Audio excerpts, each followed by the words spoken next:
The sheet of individuals, here, the provinces, in the city of Melbourne, Paul. Alright. Alright, well, 7.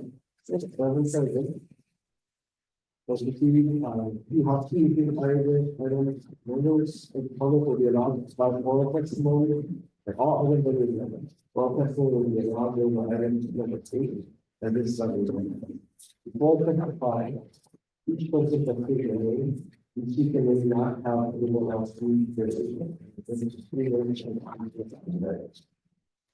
I mean, names all, each take a name, and identify, this is not registered vote, because you have to see following the vote.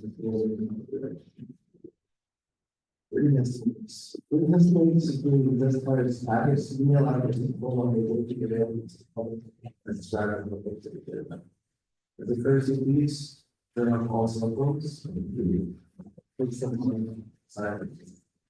And number 2, new business. Members see the process for nomination. So we are going to be doing chairperson nomination. We are going to defer the vice chair selections. We haven't had a chance to move around. Consider but just sort of is interested in being a chairperson, vice chair. Chair for the chair, particularly when I'm going to serve, if anyone wants to nominate themselves or anyone relates to independence, and please feel free to. Would anyone else have been put a nomination for? Well, see that there's some behind, so I'll do myself, but do I have a motion for it? I'm preparing on the comment as chair.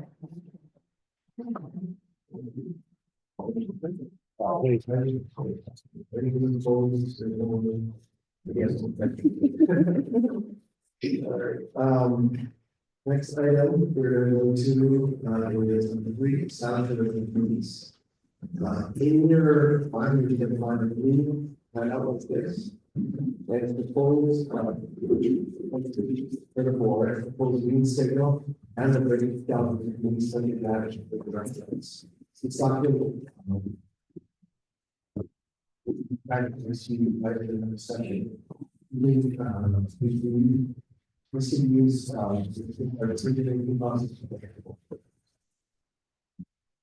right, so with that being said, I just want to open it up for discussion.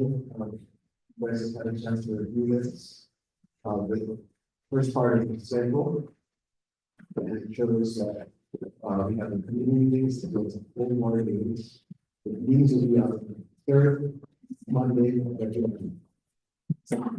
Meeting matters. So, for example, January was 414 meeting, February would be the 3rd Monday of February would be the 3rd meeting, so on and so forth. And then just to kind of make sure that we all have this chance to ask the full public market board. This is the general purpose of this is to receive public comments requests. Subject when you receive department reporting, general reporting, updates and activities, see more reports, public actions, long-term plans, and research responses to prior board members. So dialogue between the market board and department secretaries and management collaboration. So it's list of focus, which would be the asset management plan, climate change plan, developing improvement pipelines, training and professional development, building ability to utilize data to inform decisions and operations, community relations, partners, and consumer service, and adapting and for climate change. So that's the full part of our report. I guess I'll pause there. And I know this is the part focus on community members here. I just want to open it up and see if there's any questions, comments, or suggestions.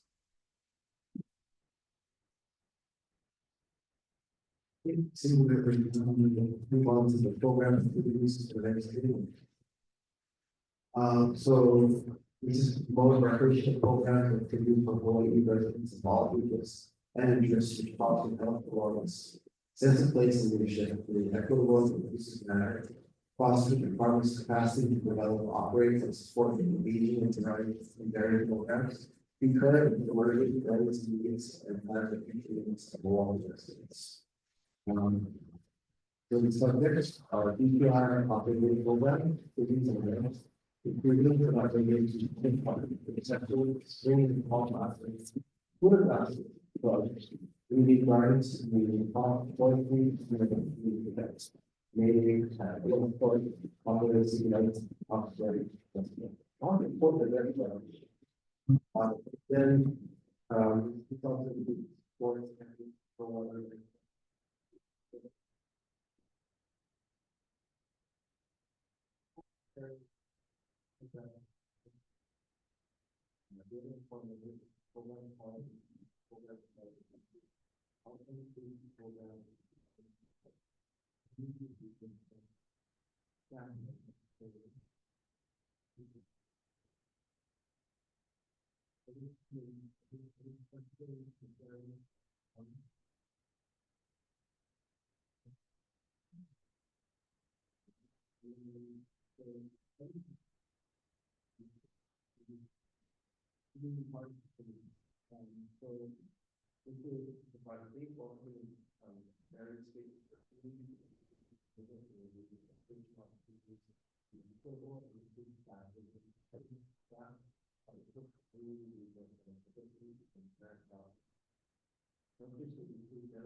Remember, if you want me to add that as a bullet point for something. Okay.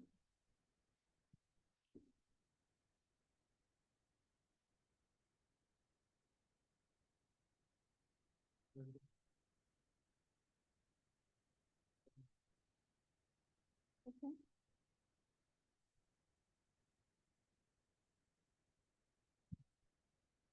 Circulate this out before we finalize this one for additional feedback.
cleaning. Just the whole-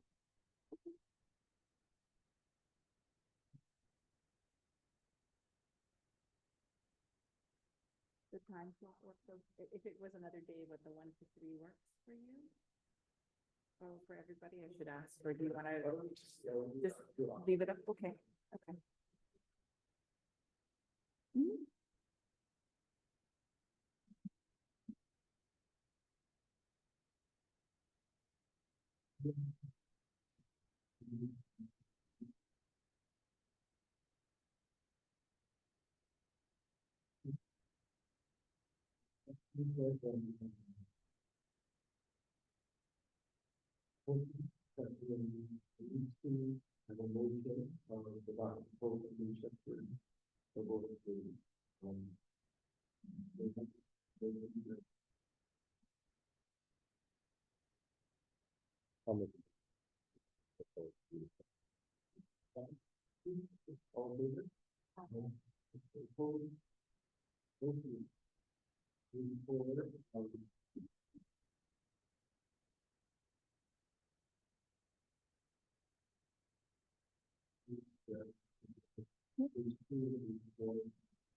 It's just if you have any changes, so you go to 3DI for the establishment of the, yep, yep. All right, so for committee chairs, thank you for those who, are you serving committee chairs? Robert's going to chair for, the Parliament, is for the program. Parliament's privilege to go to serving them, that was the one that nominated someone else. Yeah. Yeah. Yeah, I think I would like to nominate, themselves, chair, program. So right now we have is Robert Warren, and the Parliament.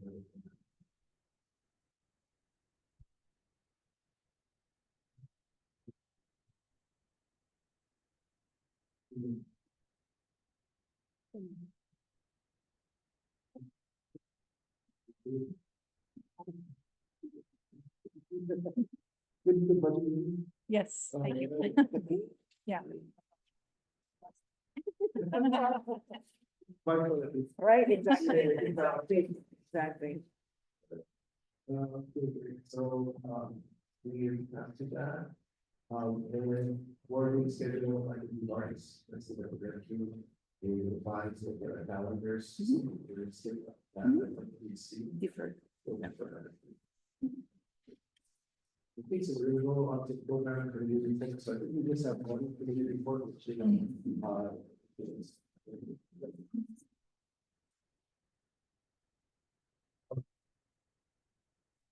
So, the maintenance improvements and partnerships that on March 17, 2025, and largely followed. We've got the first year really giving insights to community members on operations, going on EPR, resilience and improvements. Really insightful, share outs, and I think for the first time, I've heard more so on the from the Department of Forestry, on that side of the house. We heard a lot about parks. So it's really interesting for me to hear, the other meeting has to about. We received an overview of maintenance servicing of trees, some of the forestry work with the services, maintenance standards for botanical gardens, maintenance standard operating procedures. So again, it's giving us really good insights on the foundations of our work, but I think it can serve us well next year as we look more into the strategy for the government regulations, towards the procedures. For maintenance and servicing of trees, Doug provided the community forestry program that was established in 2019 to facilitate public-private partnerships to increase along street canopy coverage. Thus, horticultural division providing an overview of the department's process and guidelines for green restoration to address coastal erosion and outline the arboriculture sections for process of pruning, trimming, and tree removal. Sorry, that's why I needed the presentation. I gotta get this language down a lot more to better your service. Baseline standards for botanical gardens, thus botanical garden division provided an overview of the Honolulu Botanical Garden system as it relates to maintenance, which included the following subject matter: overall administration of the gardens, plant collection unit, ground maintenance unit, plant collection maintenance, nursery maintenance, general landscape maintenance, equipment maintenance, and custodial services. So lots of good stuff going into parks. And maintenance standards, operating procedures, with regards to that, DPR administration staff providing an overview of the department's mowing frequency, mowing schedule, and discuss standards versus reality of what's going on, ideal versus some of the challenges they face and meet those ideals and strategies to overcome current obstacles. We looked at mowing quality and frequency, daily maintenance, and the AES and MSS maintenance shot recommendations. Staff also discussed specialized field care in regards to providing maintenance to our parks, included the role of MSS, maintenance support services, providing to the parks, new management, aeration, verticutting, rolling, top dressing, seeding, and fertilization of fields. And as I said, I think there's been a lot of good insight shared. And I'm really looking forward to the next year. Further committee some of the things that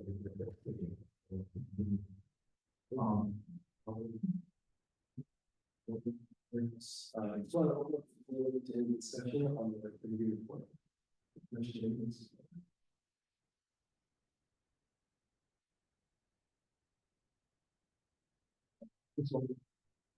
Appreciate all of the hardworking team on the program side and on the business side. Again, I've been on the committee with Maderos, so it's really wonderful to see the work in progress. Yes, thank you very much. Okay, so with that, I need a motion to accept the committee report dated March 17th.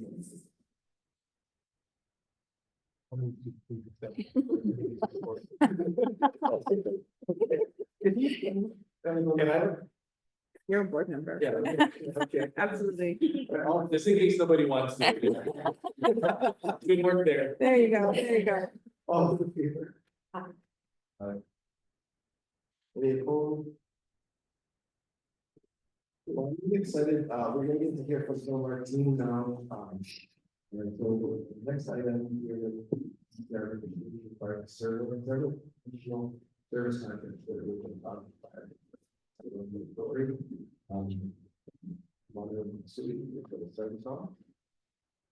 Thank you, but I don't think I am. I'll start. I'll just introduce. Just as an introduction, Kim provided comments and thank you because it's a big services division. So today, the administrators, administration and the executive services division put together a PowerPoint presentation today to go over several items. First of all, we're going to talk about the professional service contract that DPR is currently working on to support maybe a more proactive approach to planning and park efforts to look long range for our parks. So first of all, I'll have Dory is going to give a quick overview of the asset management plan, and then I have Jennifer Barr, who is the planner at ESC.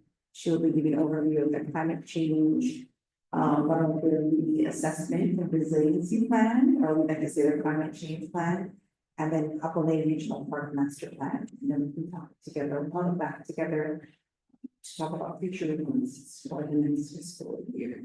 Right. So, good afternoon, everyone. I'm very excited to be here. I get to be the project manager for the asset management. the asset management project. It's a personal service contract. We kind of touched upon it about 3 months ago. So we have decided to focus on roofs, if you can imagine, because that's gonna actually protect what's on the inside of our building. We hope in the future to be able to do a whole lot more than just roofs, but this is where we're gonna start. I'm just gonna give you a little bit background regarding our project. So it's about 400 roofs. What we realized actually is that we have about 500 in reality. Sorry about that. So and then right now we actually have hired our consultant is CDM Smith. They currently are looking at information that we've provided. We actually did take some time as a department to go out and evaluate exactly how many roofs, and it looks like we have close to 500 roofs, if you can believe it. And they range from kind of like comfort stations to as big as a gym and multi-purpose room. So we have quite a bit. Our long-term goal is actually to be able to develop an inventory so we can use it as a tool to help us for planning, preventive maintenance, especially for capital improvement projects. You know, as Kim shared, we are very reactive as a department. Major league, gotta address. So we're trying to be a little bit more akamai, if you will, as we go forward in our future. This project is actually set up in 4 stages. Stage 1, which is what we're currently in, is what we're doing. They're just going over the information that we've provided them. They're looking at GIS, which is done by Department of Planning and Permitting. Stage 2 is we're hoping that they're gonna be starting in about a month. It's actually they're gonna actually go out physically. So they're gonna actually evaluate almost 400 plus, if not 500 roofs. That's gonna take about 6 to 8 months. But we're very excited because by them doing this, we're actually going to get good information. We're going to have accurate information, which is something we haven't done in our history. So we're very excited. Then they go to stage 3 where they're going to compile everything. And then stage 4, they're going to develop the management plan, the maintenance plan. So as you can imagine, our department is more reactive and not proactive. So we are trying to find ways so we can incorporate and work with our staff to look at things differently, to look at our assets differently so that we can actually be planners, not to the expert as Jen here, but you know, mini planners here so that we can actually be doing preventive maintenance. We can be doing for capital improvement projects and understanding what we have and what we don't have. So we're actually looking towards, you know, our board members for your alakai so that you guys can, in your organizations, have you guys gone through transition changes with your staff? You know, have you been able to, how did you get your staff to get excited about such a thing? How did you guys get your staff to start looking at things a little bit differently to kind of incorporate, you know, them in the process instead of being more reactive, like, hey, we see this, it doesn't look that bad, we should put it on our 6-year plan, you know, versus everyone just like, oh, ignore and just put it a work order in kind of thing. So, you know, we're looking to the board members, like, do you have people in your organizations, people you know in the community that can kind of guide us and give us some of your thoughts and what you guys have gone through? So if, board? 4 minutes before, and then everyone have their- Yeah, no, so our specific question is like, we're going to transition our whole staff, right? So we actually have, we're not proactive, we're not planners. None of us are except for Jen. So, sorry, Jen, I'm so sorry. So, you know, for us to kind of look at our facilities and think, oh, hey, we should be planning for this in our FY28 budget. You know, we don't have that ability because we're not really prone to doing it that way. We're more into, oh, major league, gotta react kind of thing. So, right. So like, as you guys are doing a culture change within your own organizations, you know, have you kind of worked with people? Have you have people that kind of took the lead and said, hey, let's do this thing. Hey, let's do like, I don't know, coffee hour to get people excited about something, you know, I don't know. So we thought we would kind of reach out to the board members to see, besides being attacked by the microphone here, to see if you guys have people within yourselves, or if you guys took the lead and this kind of culture change within your own organizations or groups or wherever you guys may have worked in the past. the shared experience. Yeah. Of course. action on communication objectives, which is Right, yeah. part of it there.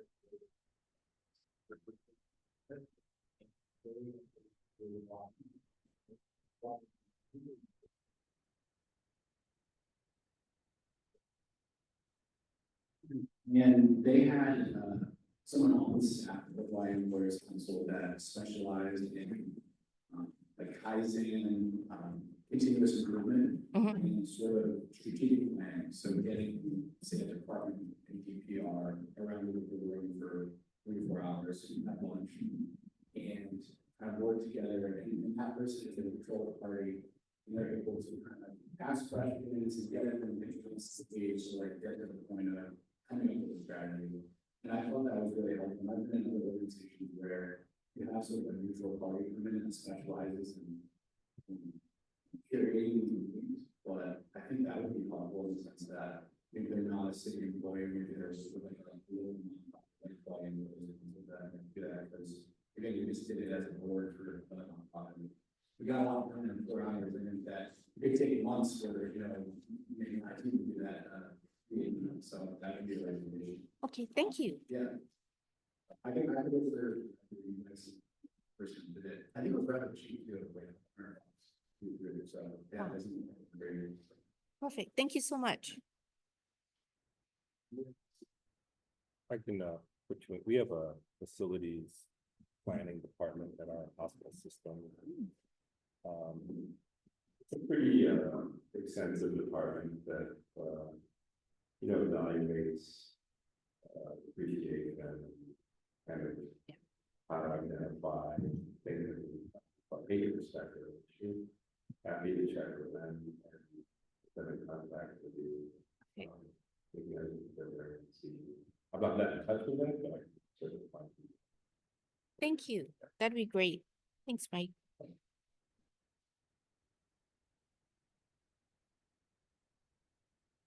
In terms of just like prioritize and compares us to, what the process is.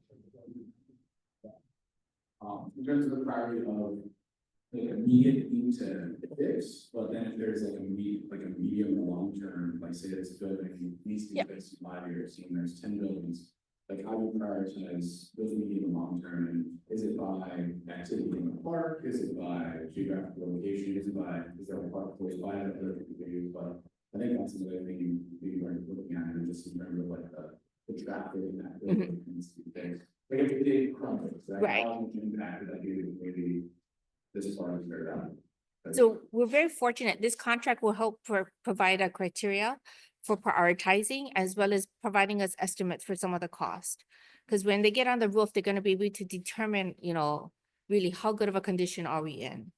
So they're thinking along the same lines as you, Trevor. So thank you. That's great. We're excited. We're excited.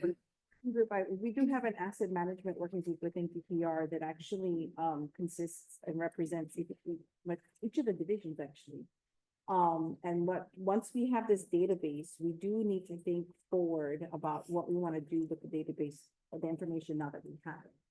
And which leads to the questions that you were kind of raising in regards to priorities. So if you would, I'm going to put you on the spot, but if anybody would like to join in part of that working group to help just at least provide some input or some things that the group needs to think about when actually setting those priorities. You'll have your low hanging fruit because yes, the roof is 30 years old, but then how do you deal with, I got a list of 25 30-year-old roofs that need to be repaired. What would be the strategy and help us learn through that process of prioritizing? Because we can't do all 30 projects within a fiscal year. That's just impossible. And you guys have those same kind of challenges within your organization. But we don't have that kind of guidance. We're in that process of learning, but that working group is supposed to help think of that and develop that strategy so that the buy-in is from each of the divisions. They all know that they have this information that is valuable and how to use it really to their effect. But we don't have any structure within our organization to help us. You're kind of looking at the table that does that, but any additional input would be helpful. Actually, here who the service consultant is, and here's, you know, are they training this, I think that's engineers, project managers, this, so many things like multiple things, right? You're talking about assessing the existing condition, but then developing the maintenance, and vision plan, so this, because it says here, you have hired a consultant. Yeah, the consultant is CDM Smith. So they're coming in from the mainland. They do have experience with doing assessments, doing asset management. They have backgrounds on different types of software that's out there that's used by people nationwide. So we are excited about what they can do. When they have to do the physical inventory, they actually have a subcontractor that's local here. Well, that's good. Totally understood. Yeah. No. So, you know, having said that, it seems to me that if you want someone in the type then you can for them, in fact, if you have some sort of training in architecture, budget management, right? And beyond just, we're talking about there, we're talking about roads here, and so, you know, you kind of open position with this, but it's also not, what I not awareness, it's much harder than running experience, but construction, you mentioned it. So I didn't do this, I don't need someone who knows architecture, those. Just roofing, or is it like pipes or? Roofing and downspouts. This contract. Yeah. Ultimately, we want to phase in other improvements as well. We had a budget. Yeah. It's chocolate. What's the timeline of when they start the assessment to when they see all of the things being completed? So in stage 2, when they actually have to do the physical inventory, they're projecting to take about 6 to 8 months. They're hoping to start maybe mid to late May. So that'll take us to the end of the year, and then they probably need like 2 to 3 more months to finish up like stage 3 and stage 4. So next year. The city purchasing system also requested that we segregate this inventory and database from the software system that would then start to, we would use for our work orders and our budget planning and our CIP planning. So we are, while they are gathering and assessing the roofs, we're going to start working internally on that scope of what should the software system look like. And I think your department, which does that asset management, would be really valuable. And then the facilitator you were talking about to help us think through as a group, you know, and taking a look at other operations and have asset management systems and what software systems do you have, you know, that we would want to use, so we can figure that out. We'll also be working with our Department of Information Technology for the city and that. They also make like, what is the CIP timeline? After identification and prioritization.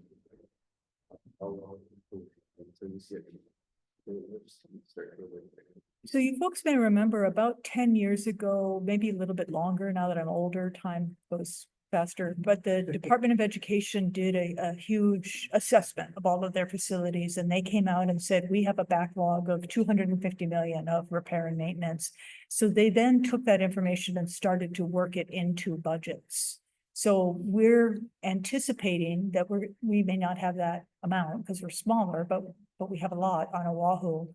So we're talking to the consultants about maybe getting some information this summer so we can start to work some requests into fiscal year 27's budget, which we have to put together next fall. But then really this full assessment will be done more for the fiscal year 28 and beyond budget. The 6-year CIP plan is what the city prepares, so kind of 6 years out what we expect to do. But we think once we get this information, we're anticipating there's going to be a lot of things that we need to fix. Fortunately, MSS does have a roofing contract and they've been going gangbusters on a number of roofs. So I think they've probably done 30 or so in the past couple years, including some very large projects at gymnasiums. And so this is just more by word of mouth, what we think of as being, you know, the things that are in the worst shape, but that may be where there's more people and more complaints coming in and other things, you know, that we haven't received that on. We are just about on average population of sales need, and it's like a sales or CRM. And it's like a data tool to track all your. Many times I compare it and it's just a place to like store all the data, but they specialize in like downtowns, but I'm sure like a Salesforce type company can build down. We can let you know how you like it, you know, Yeah. once and because that's something that we are trying to do. Track of. Yeah. Whole district increases. When you guys, do your looking into, or you guys also assessing vulnerability for even the other GM rooftops or even previous their prior impacted. That was. No, I'll no, just say it's that's not, not- no. But I think that's a good point to have them add that in when they do the structure, because it would be, yeah, whether it's structurally could support it.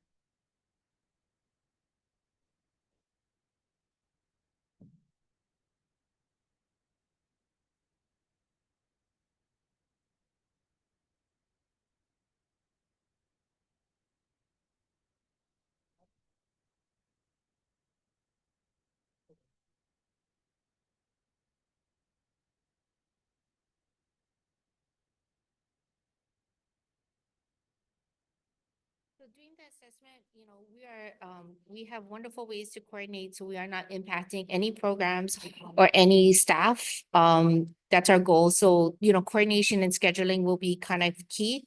So I will be the wonderful marching person and all the wonderful districts to make sure we don't impact anybody. We were very successful in our other project, which had over 40 parks, which had multiple facilities. And so I run a little kind of tight ship. No problem. Was expected fixed assets, were there? And were there other fixed assets considered like? Sorry, this is on. Oh, me. That's So what we want. building seems like one. Yeah. Are there, what other fixed assets?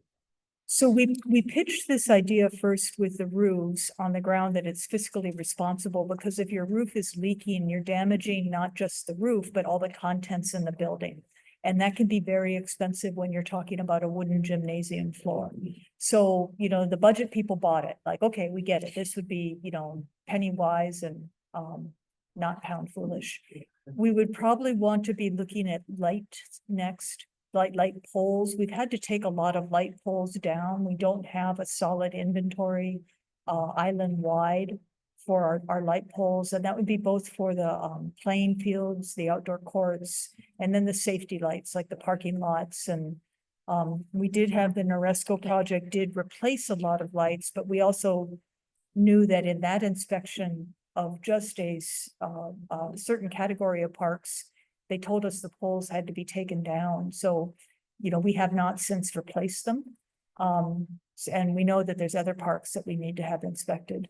I don't think we've moved beyond that as to what would be the next big items to include on the list, because that's probably going to take us through probably the next 4 years. Thank you. And lights is a very, very large CIP project. I mean, it is.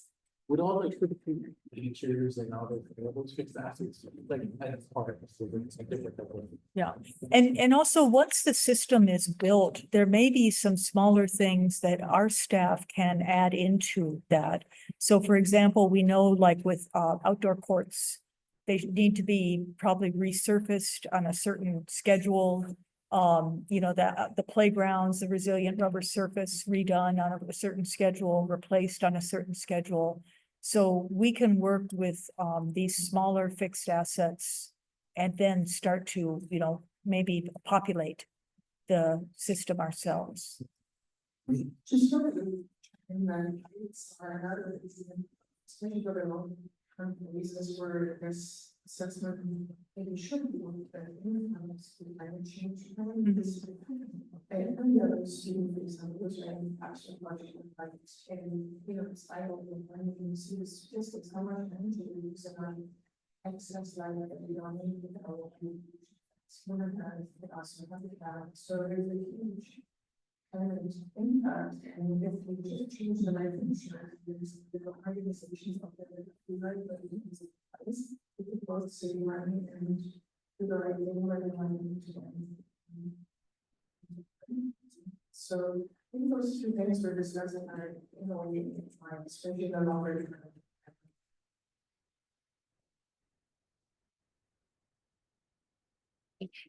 So thank you guys for your information. I will be remiss to not mention the pictures you see in the slideshow are actually potential roof projects. This is the Better Estate in Kalama Beach Park. We're looking at trying to do a roofing repair through our MSS program. This is actually Booth Park, which is also MSS.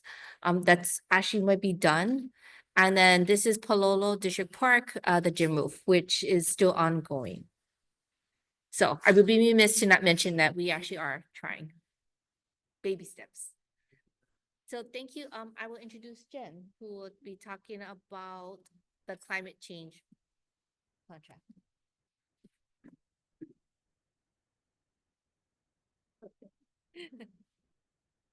Okay, do we have another tabletop mic stand? Two would be great. Hi, I'm Jen Barra, and I am the planner for the department. Nice to meet you all. This is my first time at the board meeting. I got out of it this whole time. So, today I'll be giving you a quick overview of two of the planning projects that ESB is working on. And the first one is our island-wide climate change vulnerability assessment and resiliency plan. Very long name. We've contracted with HDR, and they have, they're an international company, but they have an office here. So we've been working with their, the people on the ground in Hawaii. And we had our kickoff meeting with our project team on February 20th, and that includes, like Kim was saying, different people from all our different divisions within DPR. And really the goal for this plan is to have something that we can turn to for both short-term and long-term park planning in the face of climate change. The plan will provide us a roadmap for the department to start adaptation planning now, even though some of the impacts may not be realized for many years to come. So for the study, the first stage we're looking at is risk, which is stage 1, and that's the vulnerability assessment. And our consultant will be identifying parks that are vulnerable to climate change, focusing specifically on sea level rise and increased heat. And that will be utilizing existing and available data that's out there. And then the second stage will be adaptive capacity. And that'll be broken down into 2 stages. The first will be a plan to address extreme heat. For increased heat, we'll be looking at how other parks across the country are dealing with heat. For example, Arizona has done a lot of work in their park system on what they've been doing. So things like having different park staff wear different uniforms. Are there ways buildings can be adapted to be cooler through roof design or materials, tree planting? I mean, there's a whole list of stuff. So they'll be giving us some ideas on that. And then stage 2 will be our plan to address sea level rise. And for this, we'll be assessing each beach park's adaptation potential based on the vulnerability assessment from stage 1. And what this will do is we'll be able to see where new acquisition and undeveloped parkland will be needed to replace existing parks, where facilities exposed to sea level rise will need to be removed or relocated as appropriate. And then also things like where natural-based strategies such as dune restoration can be implemented to help reduce park vulnerability. And then in the end, stage 3 will be the actual park island-wide climate change plan. And that will summarize stage 1 and 2 and will allow us to prioritize our planning and fiscal efforts moving forward. So currently we're in stage 1, the vulnerability assessment, and the contractor has been gathering and analyzing data from a variety of sources. We've been working with our office, City Office of Climate Change. They provide us a lot of up-to-date information that they have. And we hope to probably be finished with this stage by the end of May. And so I guess I just wanted to quickly show this.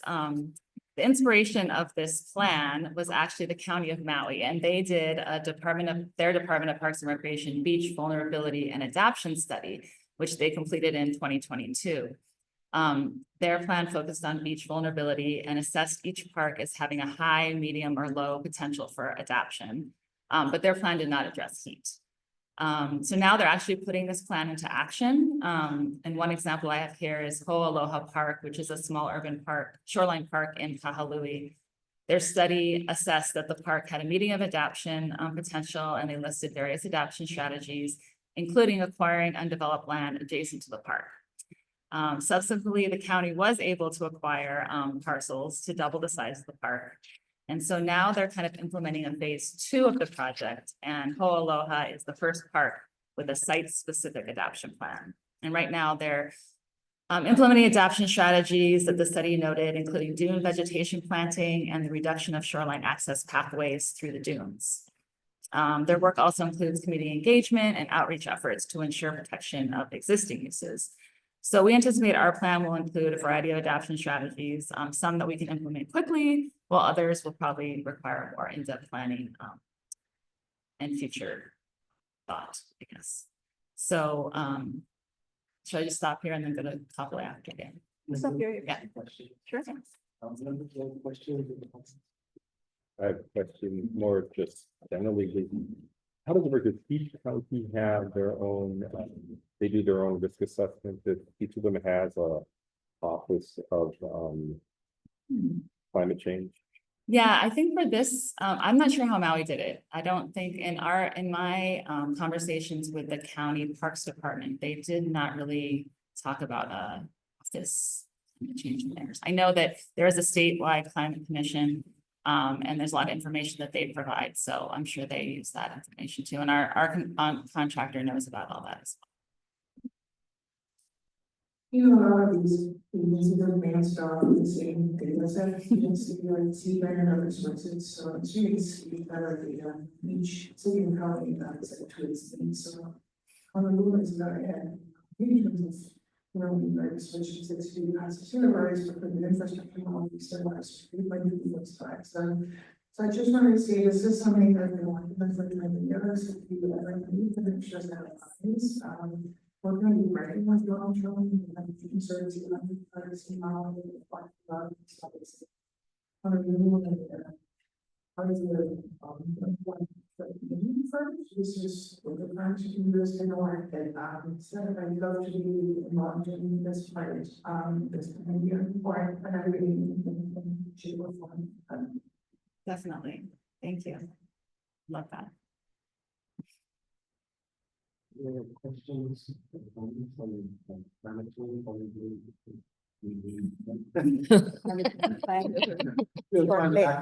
Yeah, right. Exactly. All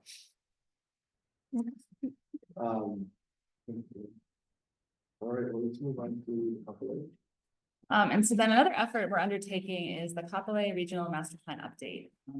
This is going to be a community-led master planning effort to enhance recreational opportunities at Kapolei Regional Park. The park has an outdated master plan that was done about 20 years ago, and it was actually for the upper area of the park. And so nothing has really been done in many, many years on the lower section of the park where most of the actual use is occurring, the recreational use. And one of the reasons we're doing this is because, you know, what was desired 20 years ago when they did the last master plan update might not be relevant for the community that's living around the park today. So through community engagement, we're hoping to better understand the priorities of the community and consider a variety of perspectives and uses. And then ultimately, we can come up with a community consensus on park improvements. And that could be a gym, a rec center, expanded fields, lighting. There's lots of different things that could occur here at this park, especially as a regional park. It really hasn't been built to the potential that it has. I wanted to, we started an engagement with community partners, Kapolei Chamber of Commerce and the James Campbell Company. And as the project moves forward, we'll also be engaging with other community partners like the neighborhood boards, sports leagues. I want to thank Nikki because she was able to join us for one of our first preliminary meetings, so thank you. And we're in the process of finalizing our consultant contract. It's been kind of an issue, but we're almost there. And we're excited for the plan to start and proceed. And so I guess for both of these projects, we of course welcome input by all of the board members on things we missed. Are there additional features we haven't considered? Yeah.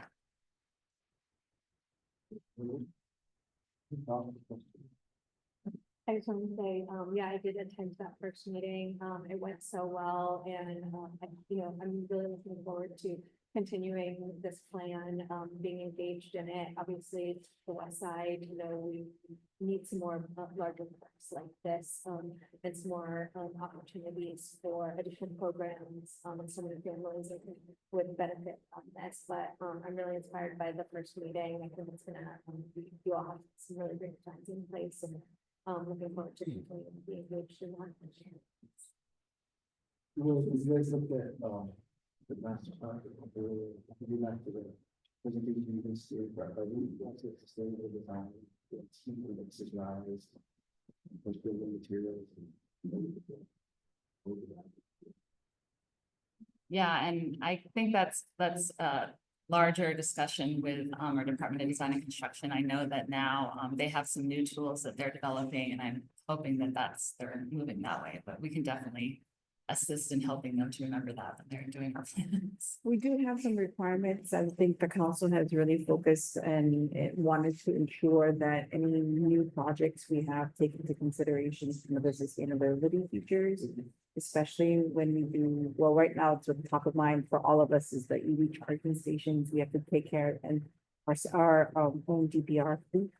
But, that's a good point that we should make sure that when EDC goes into this, once we have a master plan or an idea of what we want and we present it as a project to GDC, that we include that as a request for part of that. Just wondering,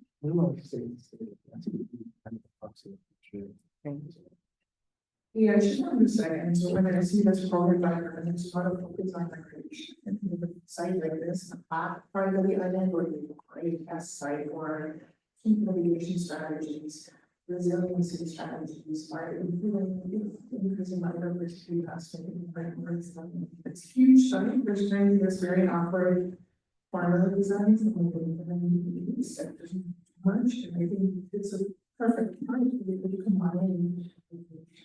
It's really focused with, kind of adaptations. So I just wanted to make sure that aspect of the design. Not to bring Christine into the mix, but I know she kind of thought about when we look at parks that have been undeveloped, or they're kind of a clean slate, that we should look at different types of, instead of just doing horizontal type of buildings. I know Christine mentioned looking at vertical type of building, I think, as an option that we don't have to think just this way. We can look up at, we consider, you were talking about. Some examples. Yeah, just because when I was to San Francisco, I seen one of the facilities, because San Francisco land is such, they built this vertical facility where there was like multi-purpose room, gym, track and field, pool, all up stacked on top of each other. I thought it was a pretty neat concept because 99 is very, that's pretty much here as well, so it was really nice to see. I have a wondering about, I love this idea of community park, refreshing and plans and meeting. Is this something that we plan to go around various parts of the island, or is this, how do we land here? Where's the other? So, kind of one of the, I guess, with Kafuku District Park, we started off this kind of concept there where we did a charrette, and maybe I wasn't actually there, so maybe I'll let Nate, Laura or Nate give a little introduction to that. But through that process of engaging the community, basically with they had maps like this. So this is what's occurring on the park right now. And so they had a map like that, and then they actually the consultant actually had cutouts in the correct scale of different facilities.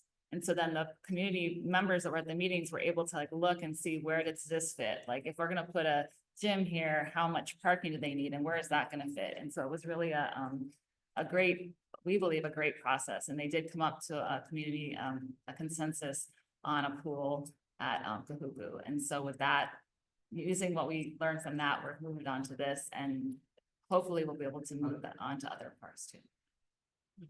I had one of our park, one big white that we found, for the first time in like 7 years, and just look around, and it's actually pumping, you know, I think with all the residential areas, a lot of athletes, and there's some park users, and I would maybe think like, oh, we engage, you know, that community and see how, you know, how can certain function.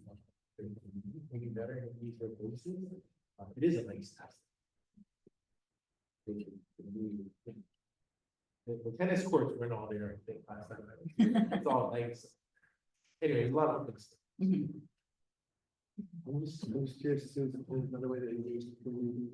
As you look at the master plan, we also set aside opportunities for individuals or companies to financially contribute to the parks. And I bring that up because I've seen parks where there's like this, private opportunity for individuals single, to do benches or build playgrounds, and it's brought to you by a source. But there's this ownership that comes from that too. So just is that something we can do as part of the city? Yes, we can. So, and we have been doing it. The Kailua Skate Park improvements were done by a private company, that has, and they've actually done skate park improvements around the island and other areas. Out at Kahuku, we're working with AES as part of their community impact work for the design of the pool and to do a covered court area out there. So we are doing more and more of that. And then the council is passing a sponsorship bill now, which would also support those types of, contributions. We know like the outdoor circle tends to, people don't want to commercialize parks and they don't want to come in a park and have billboards on there. But I think that there can be ways of recognizing sponsors that are not intrusive or, overwhelming, and that can keep the sense of place there. So we know that there's a desire for more improvements than the city can budget or build. So we do work with donors. Yeah. Disney inspired one time. Or Campbell was saying, works. Any other questions or comments on properly? All right. So we made a change, please.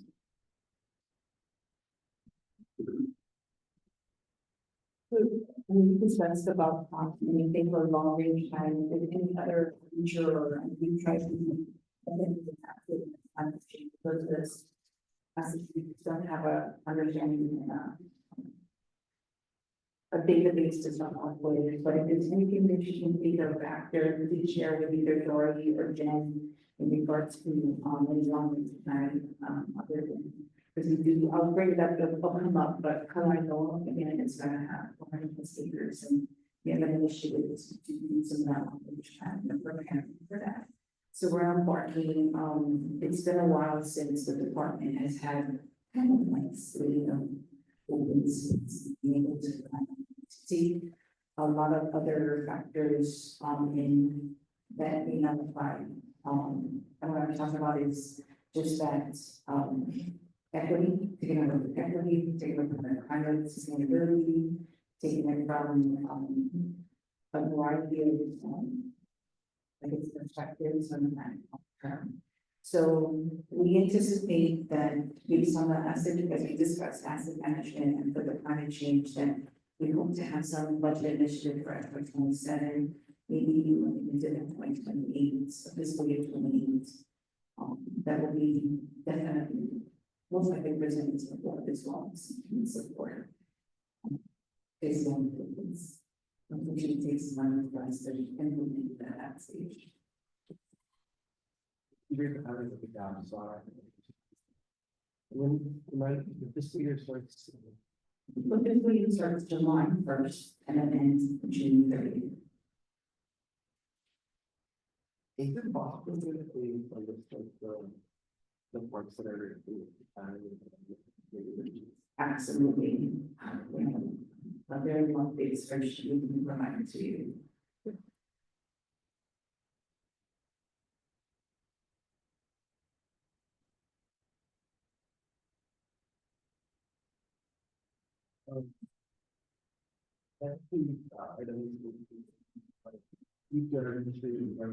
fiscal year.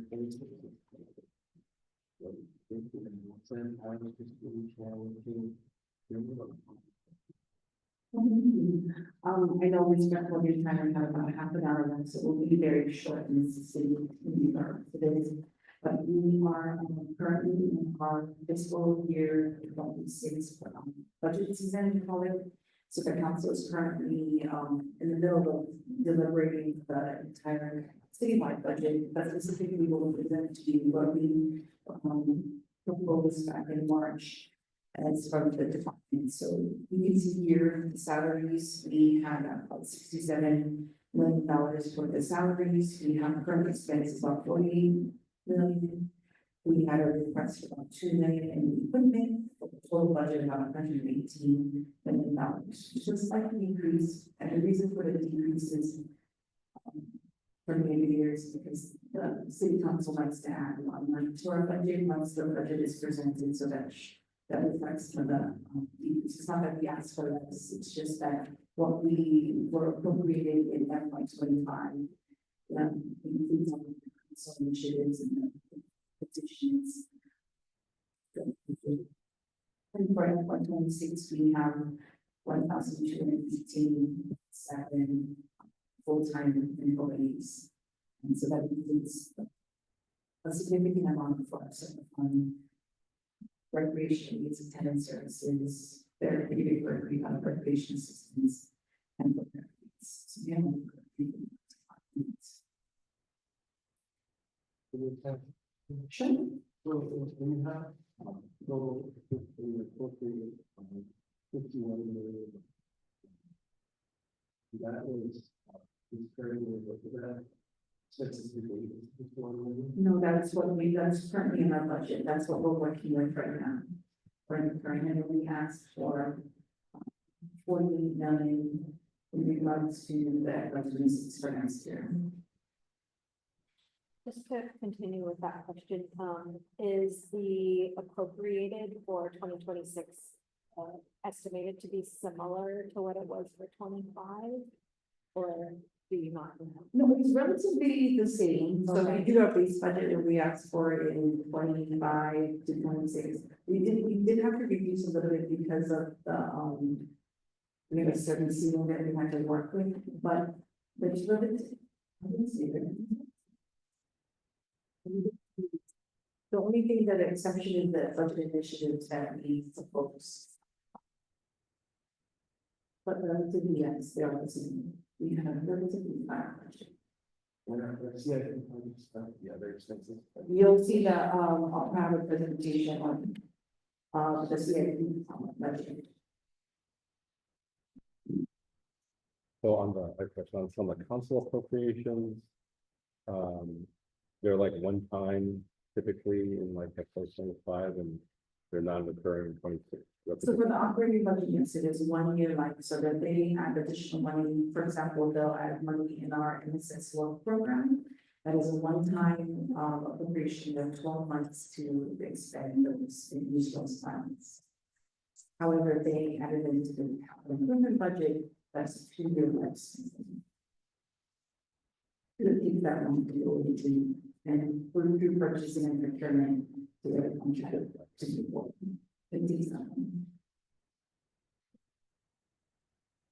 So what I wanted to highlight, so that's the overview for FY26.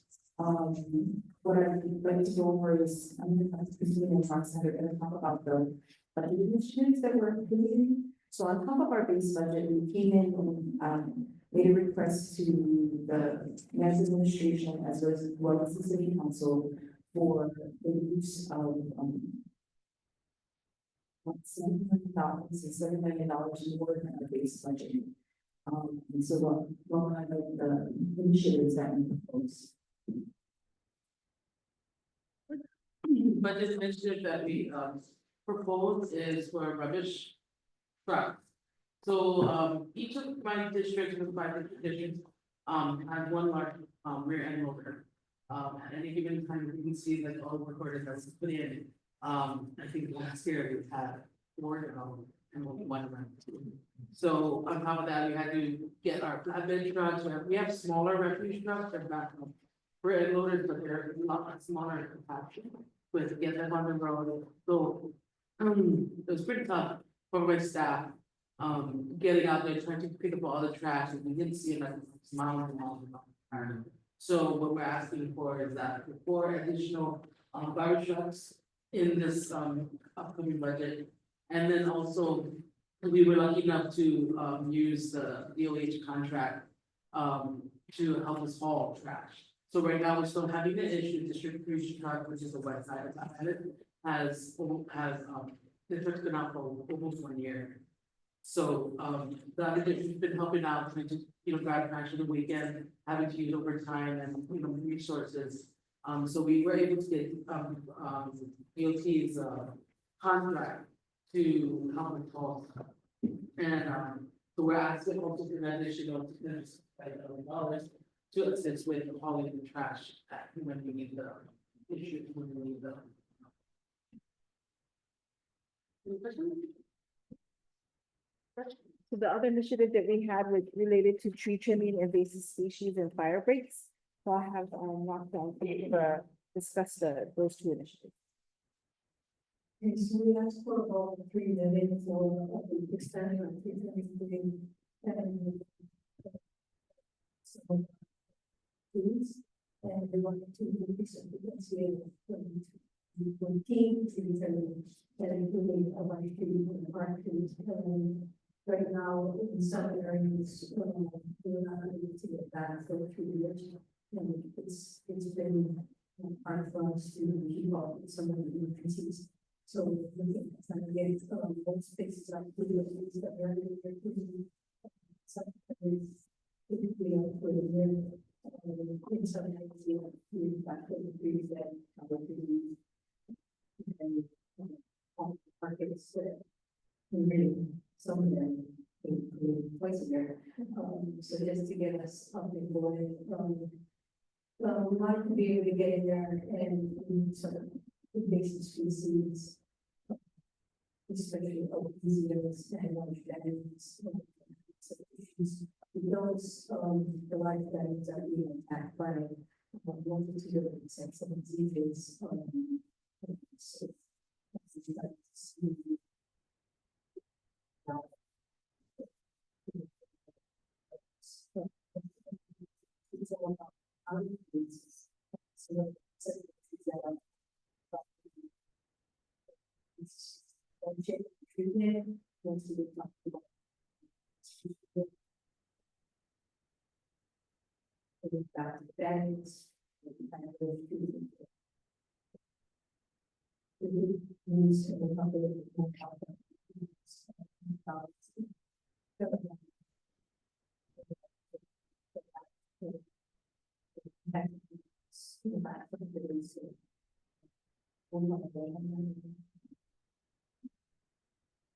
And fire break here in the division.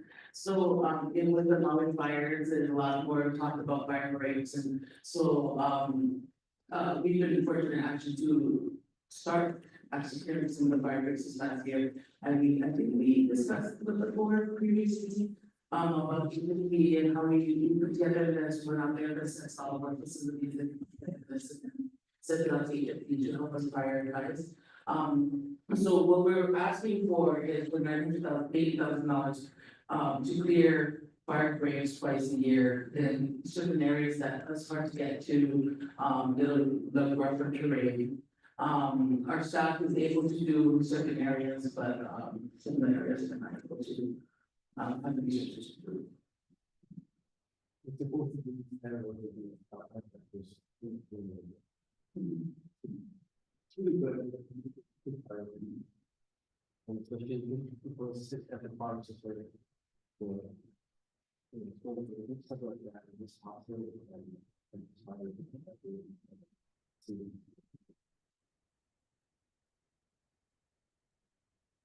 And we can put it up.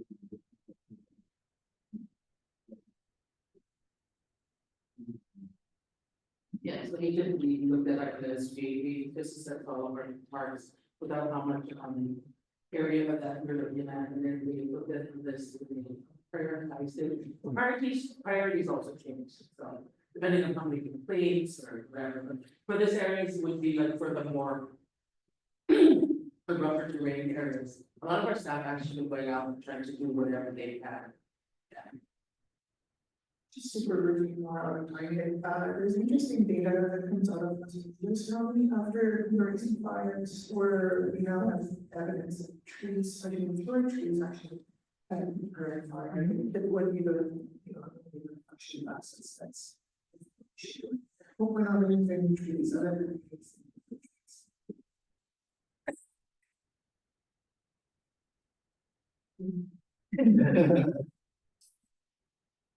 Our last initiative that we had, included in our budget proposal is, leading the recreation musical wall. And I did talk about just briefly earlier about the phase development of the Kalailoa, area that we have at 10 acres. It's to help provide that large scale and new recreational activity. So we are going to be in the process of queuing up, scope of works. So we can hire 2 consultants, to help with one, the master plan. And, to help with our federal and state, environmental impact statement or assessments, because we know that there's a formal naming that, so we know there's some things that are existing there that we need to deal with. And then, to help us take a look at the infrastructure development, because again, like state, we're working with, White Community Development Association, because they do manage those parcels, and they're currently looking at their infrastructure development, currently with, definitely with sewer and water, as well as other utilities, and asking us for our future needs and what we need, so we can partner with them on that. And then also we're working on, taking a look at the campground, because right now our pump station's been offline for a significant amount of years. So now that we have ownership of that, we are going to have a capital improvement project to help bring that in compliance. So that we can actually react to, fix it, reopen it, and actually the campground can actually back right now, so for the bodies. And then we also proposed initiative to increase security, because obviously that has been vacant for some time, and we do have challenges with our. So, that's the initiative that we included, and it's currently being knocked on wood so far. Council has been very supportive and moving forward in that process. But unfortunately, one of the things that we, council did ask, and when our budget was introduced, that was the reduction in a lot of federal. For months, that was once provided by federal government had been reduced, so we do have, impacts that have directly affects the DPR budget and how.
Second, we started introduction, but then just really kind of tactic.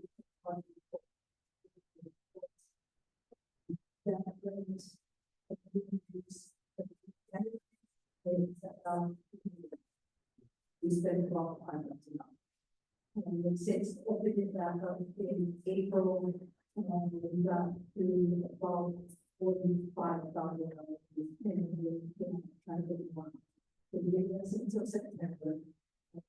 Set it up to make sure we actually not hurting first place. Now we just got it yesterday. Today, we just got it today. So, yeah, that's the good news for today, we got the 45,000. So, good support services. Trying to crank out the can. Yeah. Yes, a lot of it was in contract, so we had 400,000 for our campus project, and they had basically created the projects. So they would have.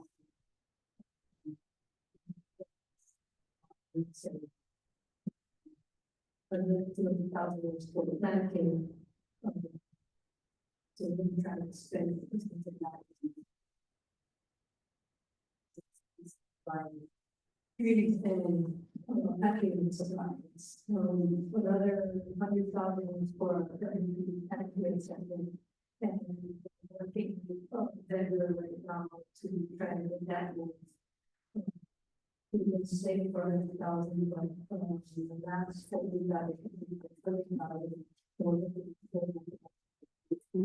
September. And there was another 45,000 for community engagement for planning. And then hopefully we can do that.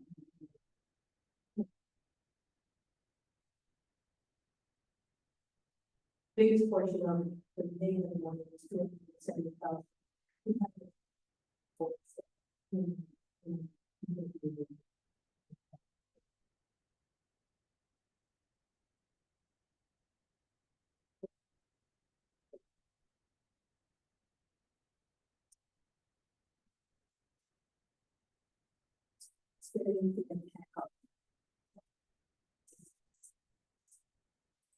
Yeah, I forgot to mention, on the budget meeting, the other thing that was really good was, home improvement. So over the last, I would say 10 years, at least we have step.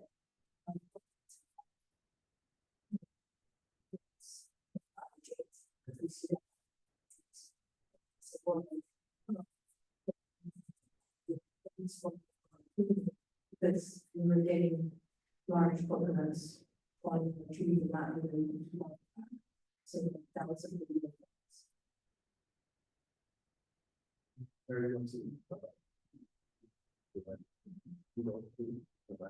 Yeah, seriously, another good news is that the Department of Ag got some money and they're going out and retreat, so that saved us money and that we can put towards other community because they'll be removing some kind of streets to go out. Hopefully they'll keep that going.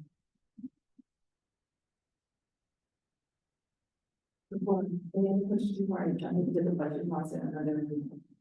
So I know the budget process is very complicated because it changes the daily. But we submitted the CBR submitted its proposal March 2nd, then it's gone through one committee review and the committee budget committee had been proposed amendments. So in your packet inside your folder is going to be a copy of what we call the CD1, committee draft 1. So they're divided into two parts. One is the operating budget and one is the CIP. So I'm sorry, I apologize. I don't have a CIP slide for you to identify all the projects, but if you go through here, the second after the purple page, you'll get the CIP budget. It says capital budget and program for fiscal year 26. What you'll see in here is there's an outline of everything in yellow is council ads. Everything in, orange is any reductions that they have proposed. All of the non-highlighted is what was submitted in DPR's original budget proposal. So you can take a look at that. Today, we were just notified that council submitted additional changes, for their committee draft 2, which will be heard on May 12th. So from my understanding with Laura, Well, they still need to vote on that, They so still we do. don't know what's gonna. but be in many it. members have proposed to restore, budget chair, and has voted to or proposed to restore a lot of the reductions that we have. So the screen does identify, the PowerPoint presentation identifies the reductions that they proposed in the budget as well as the additions. But that is to, director, executive director, and the budget chair, I believe both of the reductions have been restored. No, So we're, no, they haven't voted on it yet. oh, well, I'm sorry, this has currently has been proposed to be restored. So the budget committee meets on the 12th of May to discuss that and make their recommendation to whether or not they, on all council members amendments, including those that they have for the departments. Just from a process point of view, do the council ads, do they go to the department? Or do they just occur at the committee? So the way the city works is it's a little different from the state. Some of you are familiar with the state. So the state balances both the operating and the CIP budget. So they don't really make much of a distinguish between, was it part of the administration or did the legislature do it? The legislature passes the final budget, and then that's what the agencies can go and release, both operating and CIP, no matter who put it in. It's a balanced budget. On the council side, the council has to balance the operating budget. So if they do an ad, they will cut somewhere else. But the city will distinguish between what was the administration and what was the council ad on the operating side. So if the council adds something in on the operating side, we have to get permission to release it from the administration because they're still trying to get back to that balance. The council doesn't pass a balanced CIP budget. So it just adds and adds and adds and adds and adds. But then what comes out is a CIP list that the city can't afford, and DDC can't do all those projects because it's like 3 times the size of what we could do. So again, we would have to get permission to release any council ad on the CIP side. And we'd have to work with DDC to see whether they could do that work.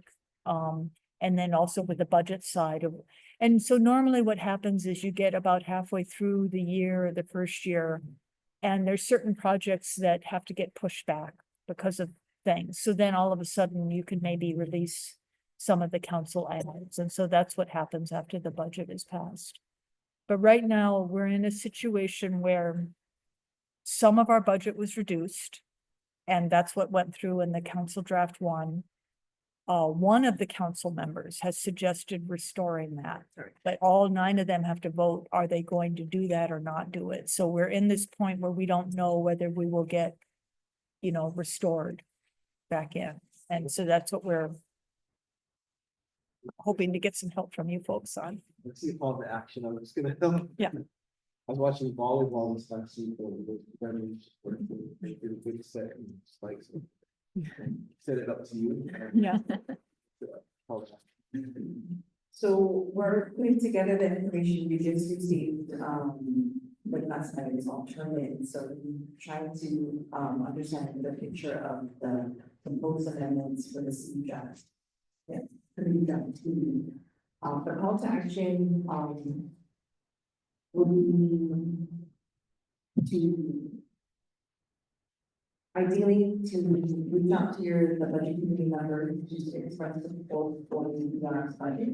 We will on the 12th meeting on their agenda to set on the 6th. So what we could do is provide you that information and just in general, talk about the difficult when we are as a board member and the initiatives to be really specific about the things if that's necessary to drive that for you. The other, this is one of the many steps. The second step would be, once the budget committee makes its recommendation, through the committee draft two, then we have another 2 weeks or so for the final draft to be put together by the state council. So there is another opportunity for the board members to reach out to all council members, should there be any concerns that the department has, in regards to the amendments that were passed out by the budget committee. And one last final push, because the budget bids are not through on June. So we will have to reach out to you, provide, we have those talking points, we can provide and highlights the issues. We can have any all additional support to each of the members and we can provide that. So we would love to do this in that. You're very welcome.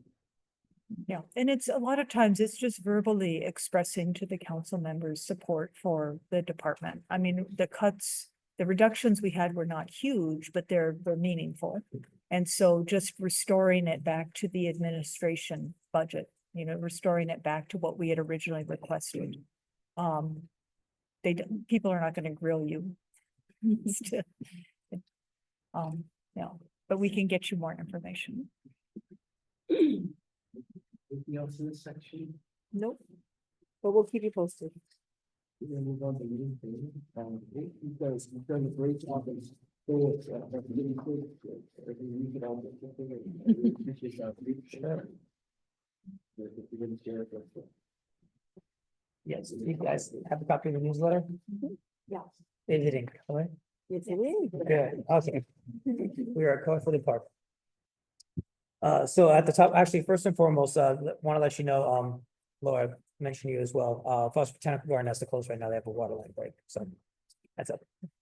It's the nature of the department, sometimes things break, and we have to close down. But at the top, you'll see, an amazing event that, you know, a lot of kudos goes to mayor's administration, because they really pulled together to make this possible, but recognition of Cartwright Neighborhood Park as the oldest active baseball field in America. It's actually a story that Alexander Jordan Cartwright, who's credited to being the father of modern baseball. He didn't invent baseball, but he's the father of the modern game because he had invented a lot of the rules. That was the field where he marked off the first 90 feet for the diamond. So that's why we're laying the claim that it's the oldest active baseball field in the country. So really awesome ceremony. His great granddaughter Anna Cartwright was there as well too. So a lot of, in those, in the top of the picture is a sign. There's 3 of those at the park now, that were donated by the friends of Alexander J. Cartwright, making that thing. So really cool. And then, you know, big kudos to Coach Robert Ioba, who's kind of being a big proponent of activating that space. He's with a nonprofit called Malama Kikuka. That's done a lot of work there. The mural on the freeway overpass behind there is they're doing as well too. So a lot really good example of a public-private partnership kind of reactivating that area, trying to, you know, get some positive usage out of it and also some recognition for its historical significance. And right below that was an announcement that we did last week. We're trying to make more of our parks on-leash dog parks. And so really when there was a Senate bill last year with the state legislature basically requesting that all the parks departments around the state look at, you know, making more dog friendly facilities. So we looked at our parks and our inventory of dog parks, and we found that less than 15% of our parks have either off-leash or on-leash dog facilities. You know, in a lot of cases, people will have kind of ad hoc dog leash, you know, dog park meetups and things like that, but legally they're not supposed to be there. So we wanted to try and make many more of our parks friendly for dog owners. But we want to do it the right way. We want to hear the community's input first before we make these decisions. So we sent letters to all the neighborhood boards asking them, hey, can you give us a list of the parks where you would like to see on-leash privileges? While also simultaneously addressing some of the concerns that we had that we had heard when we were discussing this, which are, you know, what about off-leash dogs? What about dogs that aren't safe and that are dangerous? And what about irresponsible owners that don't pick up on the mess? So we're trying a couple of different, we're gonna be looking at a few different things in that regard, potentially some dog poop bag stations, it just starts out. It's too bad Trevor's not here. He was actually, the Waikiki Business Improvement District actually installed 3 or 4 of them, throughout Waikiki, and they obviously have seen a good difference, in the amount of pollution they see. That and then some increased signage, and there's actually a state law that goes into effect in July that makes it a felony, if your dog attacks another dog or a human. Oddly enough, that was actually misdemeanor before. So that kind of timing that to work with, that state law that makes it kind of that codifies, the punishments and exactly defines what a dangerous dog is. And below that, fishing is gonna be returning to a local wide Maluhia at Maluhia Botanical Garden. That's our Brian Borlsma, one of the groundskeepers, and one of the head groundskeepers really over there. They actually, so it had been suspended since the pandemic, and one of the reasons it had taken such a long time to get back up was we wanted to have better management of it. It's a really, really popular program. And so we worked with our information technology department and established an online reservation system, which actually just went online this last week, and it basically filled up within the first 5 minutes. Awesome. These people are using it, but the first day of fishing will be May 7th. May 7th. So should be exciting to see Kate back on the shoreline there. We also had some really good training from the State Division of Aquatic Resources about fishing, and then they taught us a lot about the aquatic life, the type of fish that are there. So really excited to get that program going. It's really popular. And we had our Lake Port selection back on March 1st. Lake Queen Kubule is going to be at our Lay Day celebration, which is coming up on Thursday, 2 days. It's crazy, it's May 1st already. Yeah. So if you folks can make it down, you're certainly welcome to come down. We're getting a lot of good exposure this year. There's quite a few international media, and CBS News this morning is going to come down and do a story about it. So a lot of good exposure. Hopefully weather holds up. It's going to be the rain or shine, but from 9 o'clock to 9 a.m. to 5 p.m. at Kukulani Park, Afghanistan, should be, it's one of our marquee events. It's the lake contest. One of the kind of new parts of the Lay Day celebration is we have something called Meet the Masters, where we have 3 master lay makers who, 2 of them, I always see their name in the lake contest. They always win several categories in the lake contest. And they're going to be doing like a demonstration, a 2-hour demonstration on their lay making methods for the public. So that should be really cool opportunity. And just a day filled with love, performances, music, lots of local vendors. So just really awesome way to spend your Thursday day if you have some time to come down with you. A couple other things to note. This past spring, we had a lot of our awesome special events. The picture there is our senior Valentine's dance, where we have Kapuna clubs, almost all of them have representatives that come down to the Blaisdell Exhibition Hall.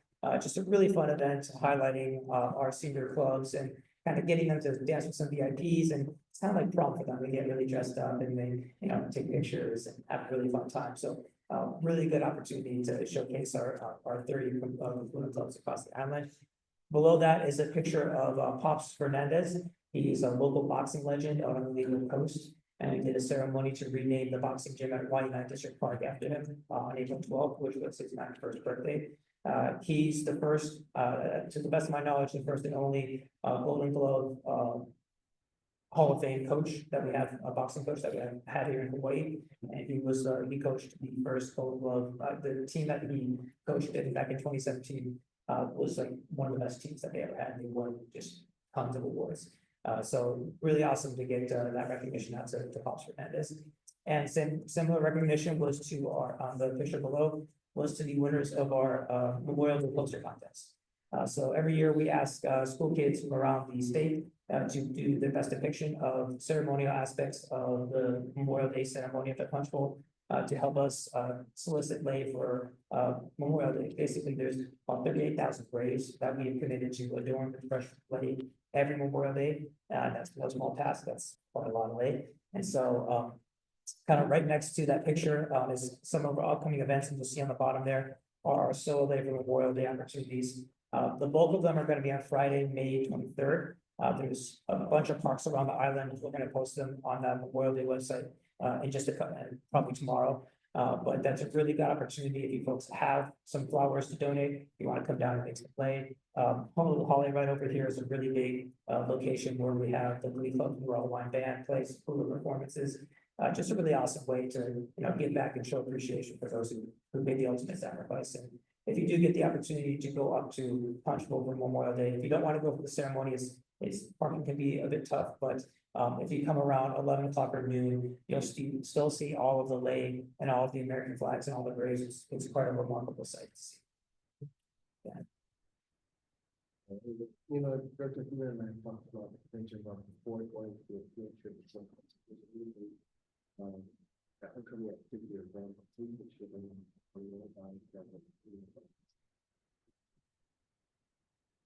Okay, so they might be the opportunity.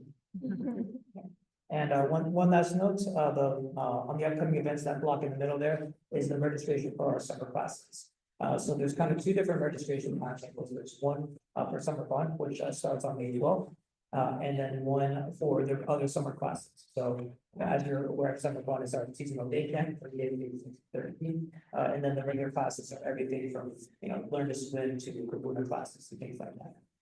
If you do know anybody who is interested in being a summer fun aide, please pass this along to them. That QR code takes them directly to our summer fun hiring page, where we always need between 600 to 700 staff each year. Bottom line is the more staff that we get, the more KT we can accommodate. Because we try to have about a 1 to 25 aide to KT ratio. And so we really try to avoid having to close any sites or having to waitlist KT and their families if we can't accommodate them, but that's ultimately what happens. We can't get staff. So please, if you know anyone who, or really the best, the demographics that we really try to hit are college kids who are back on summer break, who may need some extra cash or may need some experience in like KT education or child psychology or social work. So really good entry level job. Got 61 sites across the island, so there's plenty of park there that really good work. Really awesome job. He's our PIO officer. Yes, please. Yeah. Even if they can't, if they're not of age, if they can't, yeah. If we can't hire them, we have our junior leader program, which is basically volunteers. So like teenagers who are too old, I think we summer fun, we still put them to work. We have them as kind of like our junior camp castles. And we, the minutes is too young. Well, no. Consider taking a fence or a goose guy coming for those last week, don't want to make some of it. yeah, so, well, really, when it comes to our social media, a lot of it is rinse and repeat. So it's the same messages that are going across all of them. So if there's something that I'm posting on X, it's gonna be on Instagram, it's gonna be on Facebook. YouTube is longer videos that I'll have posted. Yeah, I know the politics behind X. It's just, to me, it's just another tool to reach the community. I think for the most part, really, the bulk of the followers for us on Twitter are news together. So they're finding out about it either way too. So just any tool that's available to me to reach the community, I go for it. Nextdoor, honestly, was probably one of the best ones. That's kind of like a digital bulletin board. And you can tailor messages to specific neighborhoods. That's been really, really positive. We'll move on to the public testimony. Thank you so much. There's no public testimony, right? And,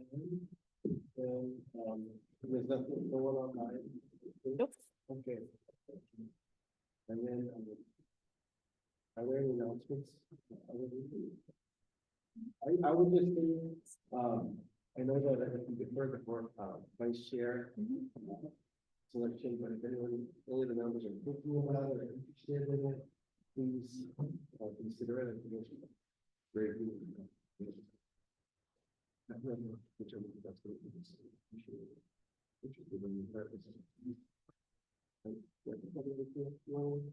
No, thank you all very much for your time. I appreciate it.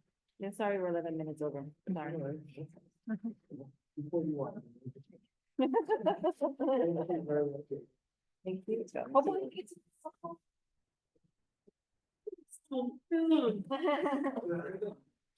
So we're, using our final.